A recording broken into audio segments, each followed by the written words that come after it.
안녕하세요. 송샘의 영재놀이터의 송샘입니다. 영재는 단순히 뛰어난 지적 능력을 지닌 아이만을 뜻하는 것은 아닙니다. 그보다는 이러한 높은 인지 능력으로 인한 남다른 특이 성향을 표출하는 아이라 할 수 있지요. 문제는 이러한 남다른 특이 성향의 표출이 높은 인지 능력에서 비롯한다는 것을 알지 못하고 일반적인 정서 행동 이상으로 진단하여 잘못된 처치를 하는 경우입니다. 아직 정서적 성숙이 이루어지지 않은 유아나 초등 저학년의 경우에는 잘못된 처치로 인해 마음의 문을 닫고 오랫동안 힘들어하는 영재들도 많습니다. 이에 오늘 다이어리에서는 영재의 남다른 성향 표출로 발생하는 오해의 유형에 대해 알아보도록 하겠습니다. 자, 그럼 오늘도 저와 함께 다이어리를 펼쳐보실까요?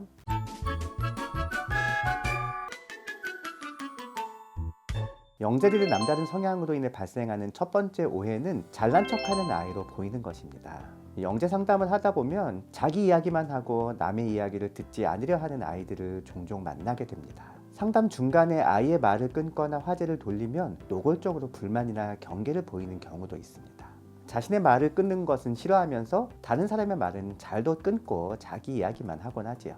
어른과의 상담 과정에서도 이런데 또래들과의 대화라면 더할 것입니다. 특히 인지적인 부분에서 이러한 모습이 두드러지는데요.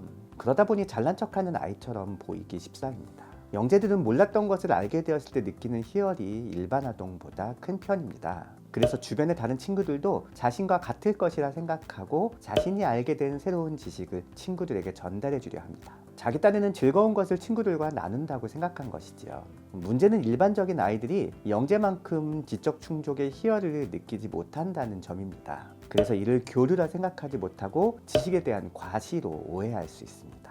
공감 능력이 부족한 아이로 보이는 것도 비슷한 결입니다. 영재들 중에서는 정서적 지지 대신 문제점을 지적하거나 해결책을 제시하는 아이들이 많습니다. 요즘 말로 극T의 반응을 하는 것인데요. 이 또한 자기 딴에는 선의에 의한 대처라 생각하곤 합니다. 이성적, 분석적, 논리적 성향이 높은 영재들은 문제 상황에 처했을 때 이를 빠르고 확실하게 해결하는 것을 최우선으로 생각합니다. 그러다 보니 확실한 해결책을 제안하는 것이야말로 상대방에 대한 배려와 호의입니다. 상대방의 잘못을 지적하고 이를 바로잡아주는 것이 위로보다 중요하다 생각하기 때문에 지적이나 훈계가 먼저 나오는데 이 또한 친구들 사이에서는 자기는 얼마나 잘해서 잘난 척하기는 이라는 식으로 받아들이기 쉽습니다. 영재들의 남다른 성향으로 인해 발생하는 두 번째 오해는 산만한 아이로 보이는 것입니다.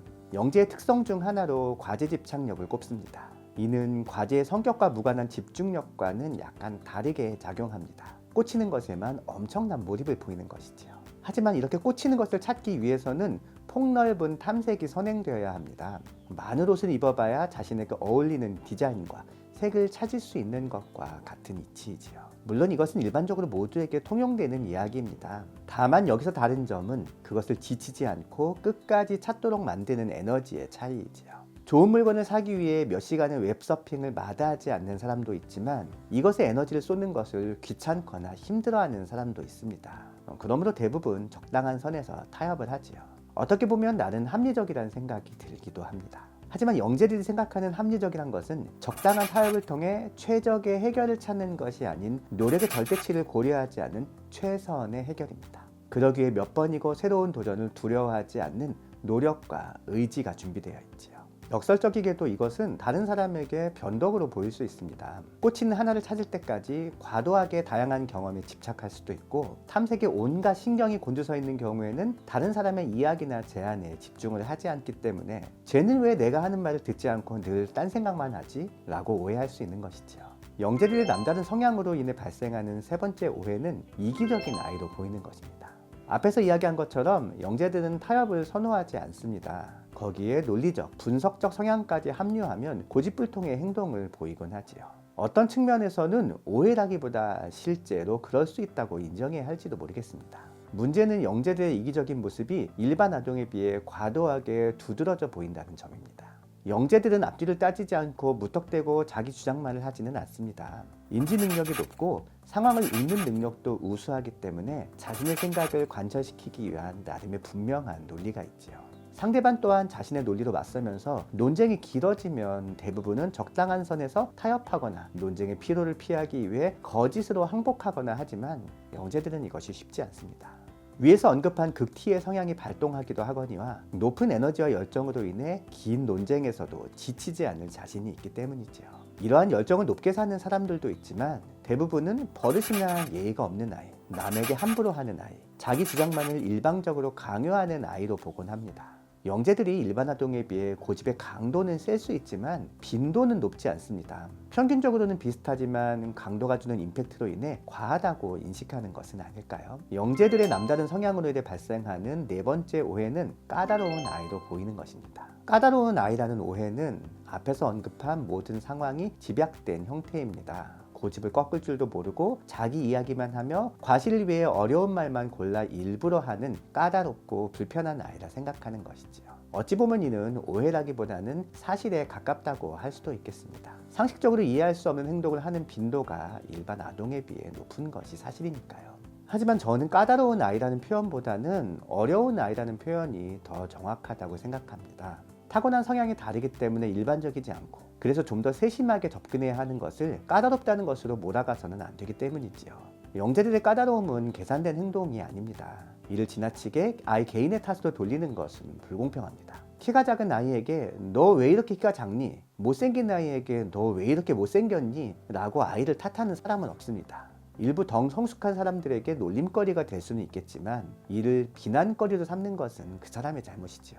저는 이러한 예시가 영재에게도 적용되어야 한다고 생각합니다. 사람들이 영재의 성향에 대한 이해보다 영재의 특출난 재능에만 집중하기 때문에 생기는 안타까운 현상이지요. 많은 영화와 애니메이션으로 재탄생된 타잔의 원작은 1912년에 등장한 버로스라는 작가의 소설입니다. 원작은 영국 귀족의 아들이 밀림에 버려져서 이곳의 법칙에 따라 길러진 이후 성인이 되어 제인이라는 여성을 만나 인간 세상으로 돌아가 자신의 지위를 되찾게 된다는 내용입니다.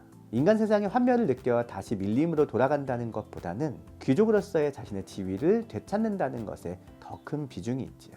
저는 영재들이 가지고 있는 남다른 성향이 타잔과 비슷하다고 생각합니다. 영화에서는 다시 밀림으로 돌아가는 타잔의 결말을 응원하는 식으로 그리고 있지만 이를 미화하는 것이 과연 옳은지는 생각해 볼 필요가 있습니다. 영재들의 경우도 마찬가지입니다.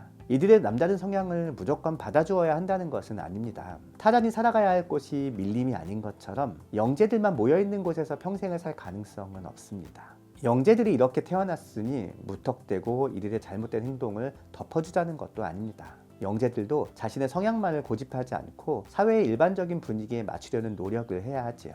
다만 적응의 출발점이 일반 아동보다 뒤에 있다는 사실이 높은 인지적 능력에 의해 가려지기 때문에 과도하게 높은 잣대를 들이대서는 안 된다는 점을 꼭 말씀드리고 싶었습니다. 지금까지 영재 다이어리의 송쌤이었습니다.